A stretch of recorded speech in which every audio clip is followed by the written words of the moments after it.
और रिलीज गलती से कर भी ना देना, कि ये समाज के आत्मसम्मान की बात है। मैं कहना चाहूंगा इनसे एक बात और कह देता हूं, ना खेलें यादों के सम्मान से, ना खेलें यादों के सम्मान से, नहीं तो लड़ना मुश्किल हो जाएगा। तुम्हारे ही पाठ तुम्हें पढ़ाएंगे अंग्रेजों से यारी का, मुगलों से रिश्तेदारी का, और तुम्हें अपना इतिहास पढ़ना मुश्किल हो जाएगा। ये प्रगति तिवारी, मृदुल तिवारी और इनके जो भड़ाना प्रोड्यूसर हैं या तोमर जो फाइनेंसर हैं, जो भी हैं, उनसे कहते हैं अपने औकात में रह के एक समाज को बदनाम करने के लिए ऐसे दोबारा मूवी नहीं आनी चाहिए। और रही बात यादव समाज की, तो मैं कहना चाहूंगा कि यादव झुकने वाला नहीं है। यादव वो मार्शल कौम है जो हमेशा लड़ने में आगे रही। अगर तुम्हें मनानी है ना तो बनाइए ना तुलाराम पे, 1857 की क्रांति के महानायक के, बनाइए ना उन पे मूवी, क्यों नहीं बनाते हैं? 1962 का रेजांगला का युद्ध उठा के देख लीजिए, 120 जवानों ने किस तरीके से 1300 चीनियों के दांत खट्टे कर दिए थे। बनाइए उस पर मूवी। माउंट एवरेस्ट पर 2 बार यादव जाने वाला, उस पर बनाइए ना। नहीं बना पाएंगे क्योंकि उसमें हिंदू मुसलमान नहीं हो पाएगा। नहीं, आपको सबसे बड़ा एग्जांपल दे सकता हूं, उत्तर प्रदेश में आप बनाइए पूर्व मुख्यमंत्री अखिलेश यादव के ऊपर मूवी। वो भी तो किसी और से ही शादी की है, किसी और ही कास्ट से ने। उन्हीं के छोटे भाई प्रतीक यादव पर बनाइए, अपर्णा बिष्ट यादव से शादी कर लेते। दिनेश लाल यादव पर बनाइए, वो भी तो किसी और से शादी करते, बनाइए ना। लेकिन तुम्हारी इसमें हिम्मत नहीं। और रही बात मृदुल तिवारी से, मैं सीधे तौर पर एक बात कह देना चाहता हूँ, जिस तरीके से तुमने ऑन कैमरा धमकी दी थी ना, तो अपनी औकात में रहना, कि इस देश का यादव जब जिसको चाहता है बढ़ा सकता है तो तुमको मिटा भी सकता है। तो जब रेजांगला पर मूवी आई थी 120 बहादुर, तो यही यादव समाज 120 अहीर के नाम पर मांग कर रहा था। क्यों सेंसर बोर्ड ने परमिशन नहीं दी थी? क्यों सरकार ने परमिशन नहीं दी थी? देना चाहिए था ना, तब वहां पर यादव का नाम क्यों नहीं लिया गया? लेकिन यादव जी की लव स्टोरी पर आपको यादव टाइटल दे दिया गया। लेकिन रेजांगला का 1962 का वो युद्ध जिस पर मूवी बनी, किसी ने मूवी बनाने का काम किया, तो उसमें आप टाइटल नहीं दे पाए। तब कहां थे आपके ये काल्पनिक जो प्रश्न किए जा रहे थे? कहां थे आप लोग? सो रहे थे? तो फिर कहना चाहूंगा कि औकात में रहे, और ऐसी मूवी दोबारा अगर आइंदा आई भी ना, तो ये यादव समाज है। क्योंकि यादव को वैसे भी पहले भी विलन बनाता जा गया है, क्योंकि हमेशा सामाजिक न्याय की लड़ाई सबसे पहले लड़ने का कोई काम किया है तो यादव समाज ने किया, चाहे वो पिछड़े समाज के हो, चाहे दलित समाज के हो। कहीं अगर ब्राह्मण के साथ भी अत्याचार हुआ तो यादव ही सबसे पहले उसके साथ उसकी लड़ाई में खड़ा हुआ है। लेकिन अभी यादव की बारी आई है। मैं फिर से सभी समाज से कहना चाहूंगा, ये गलत है, एक समाज के गौरव और आत्मसम्मान के साथ खिलवाड़ है। सभी समाज को मिलकर इसका विरोध करना चाहिए। और ऐसी सिर्फ यादव ही नहीं, किसी भी जाति पर कोई मूवी आए तो उसका विरोध करना। इनको तकलीफ सिर्फ गरीब मुसलमान से, जिसके पास माल है, मलाईदार है, उसको ये अपना दामाद बना देंगे। और ये मूवी इसलिए बनाई गई थी यादव के नाम पर, इनको टीआरपी मिल सके। तो मैं कहता हूँ ना, किसी यादव को दामाद बना ले, जिंदगी भर फ्री में टीआरपी ले। प्रगति तिवारी, मृदुल तिवारी, जिंदगी भर फ्री में टीआरपी मिलेगी। किसी यादव को दामाद बना ले। मुगलों को तो बनाकर देख चुके हैं, मुगलों की वहां रिश्तेदारी निभाकर देख चुके हैं। एक बार यादव से रिश्तेदारी निभा ले, पता चल जाएगा टीआरपी क्या होती है। तो मुगलों से किसकी रिश्तेदारी थी यह भी सभी को मालूम होगा। किसने किसने मुगलों से रिश्तेदारी निभाई है, किस यादव ने मुगलों से रिश्तेदारी निभाई है, किस यादव ने अंग्रेजों की मुखबरी की है, किसी ने नहीं की है। लेकिन वही जज साहब घूसखोर पंडित पर रोक लगा देते, स्टे दे देते हैं, और वही यादव जी की स्टोरी पर काल्पनिक बता देते। ये 2 प्रकार का कानून है। हम लोग लगातार कहते थे कि भारत के अंदर 2 प्रकार का कानून, 2 प्रकार का संविधान चल रहा है। यहां से ये साफ हो गया। एक मूवी आती है घूसखोर पंडित, उस पर सुप्रीम कोर्ट के जज साहब भड़क उठते हैं कि भैया टाइटल बदलो तभी रिलीज होगी, नहीं तो अन्यथा रिलीज नहीं होगी। वहीं पर फिर जब यादव जी की लव स्टोरी आती है जिसमें लव जिहाद दिखाया जाता, तो वो वही जज साहब कह देते हैं ये तो काल्पनिक है। तो घूसखोर पंडित क्यों काल्पनिक नहीं? और घूसखोर की बात की जाती ना, तो मुखबरी अंग्रेजों की किसने की थी ये भी सभी को याद होगा। और जिस लव जिहाद की बात की जाती ना, तो मुगलों से किसकी रिश्तेदारी थी ये भी सभी को मालूम होगा। किसने किसने मुगलों से रिश्तेदारी निभाई है, किस यादव ने मुगलों से रिश्तेदारी निभाई है, किस यादव ने अंग्रेजों की मुखबरी की है, किसी ने नहीं की है। लेकिन वही जज साहब घूसखोर पंडित पर रोक लगा देते, स्टे दे देते हैं, और वही यादव जी की स्टोरी पर काल्पनिक बता देते। ये 2 प्रकार का कानून है। और रही बात यादव समाज की, तो मैं कहना चाहूंगा कि यादव झुकने वाला नहीं है। यादव वो मार्शल कौम है जो हमेशा लड़ने में आगे रही। अगर तुम्हें मनानी है ना तो बनाइए ना तुलाराम पे, 1857 की क्रांति के महानायक के, बनाइए ना उन पे मूवी, क्यों नहीं बनाते हैं? 1962 का रेजांगला का युद्ध उठा के देख लीजिए, 120 जवानों ने किस तरीके से 1300 चीनियों के दांत खट्टे कर दिए थे। बनाइए उस पर मूवी। माउंट एवरेस्ट पर 2 बार यादव जाने वाला, उस पर बनाइए ना। नहीं बना पाएंगे क्योंकि उसमें हिंदू मुसलमान नहीं हो पाएगा। नहीं, आपको सबसे बड़ा एग्जाम्पल दे सकता हूँ, उत्तर प्रदेश में आप बनाइए पूर्व मुख्यमंत्री अखिलेश यादव के ऊपर मूवी, वो भी तो किसी और से ही शादी की है, किसी और ही कास्ट से ने, उन्हीं के छोटे भाई प्रतीक यादव पर बनाई है, अपर्णा बिष्ट यादव से शादी कर लेते, दिनेश लाल यादव पर बनाई है, वो भी तो किसी और से शादी करते, बनाइए ना। लेकिन तुम्हारी इसमें हिम्मत नहीं। और रही बात मृदुल तिवारी से, मैं सीधे तौर पर एक बात कह देना चाहता हूँ, जिस तरीके से तुमने ऑन कैमरा धमकी दी थी ना, तो अपनी औकात में रहना कि इस देश का यादव जब जिसको चाहता है बढ़ा सकता है तो तुमको मिटा भी सकता है। तुम्हारी बहन है ना, तो यादव समाज के गौरव और उसके आत्मसम्मान के साथ अगर खेलोगे ना, तो रोड पे लाने में ज्यादा देर नहीं लगेगी। ये वही यादव है जो रेजांगला में 1300 चीनियों के दांत खट्टे कर सकता है।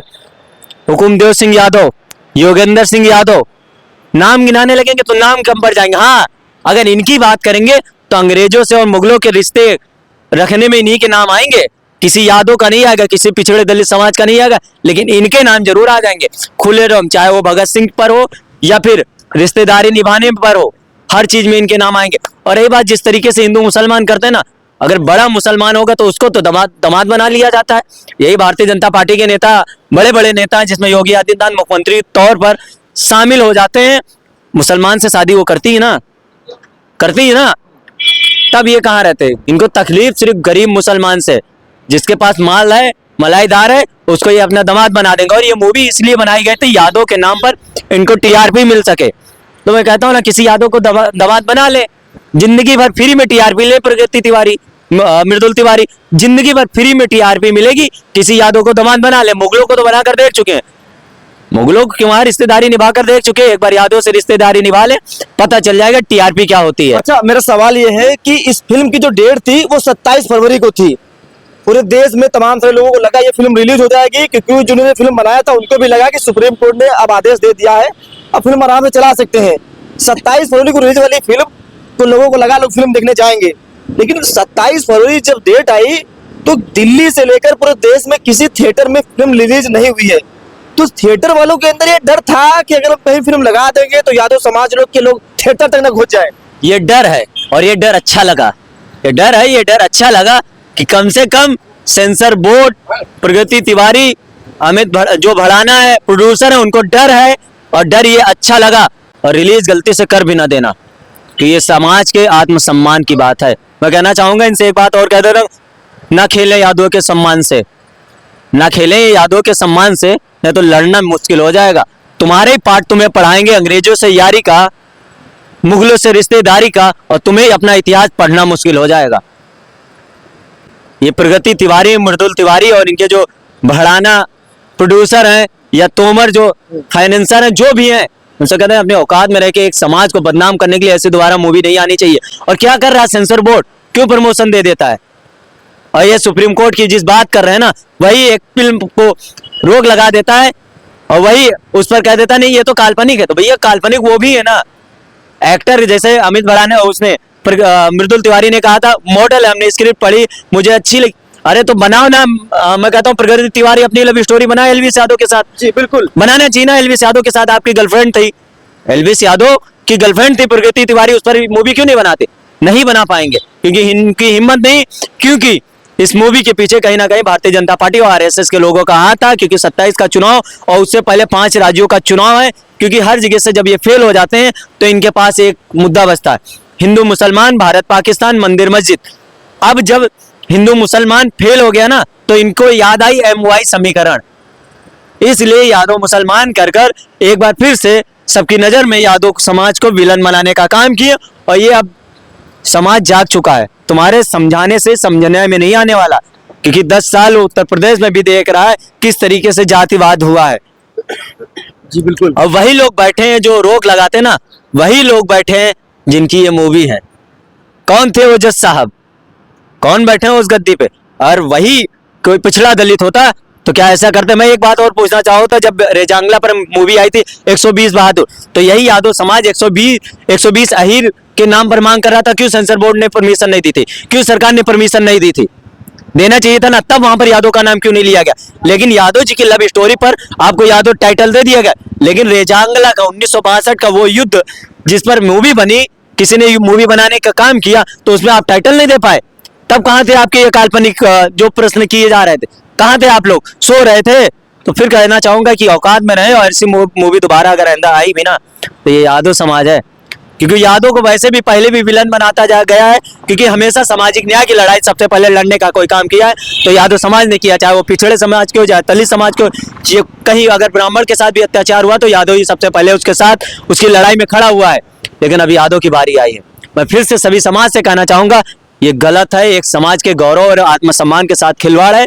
सभी समाज को मिलकर इसका विरोध करना चाहिए, और ऐसी सिर्फ यादव ही नहीं, किसी भी जाति पर कोई मूवी आए तो उसका विरोध करना चाहिए, चाहे वो केरला स्टोरी हो जो दूसरी आ गई जिसमें एक विशेष जात को टारगेट किया गया, चाहे कश्मीरी पंडित हो या कश्मीर फाइल, तो ऐसे तमाम मूवियां आई इस सरकार में जिसको टैक्स फ्री किया गया।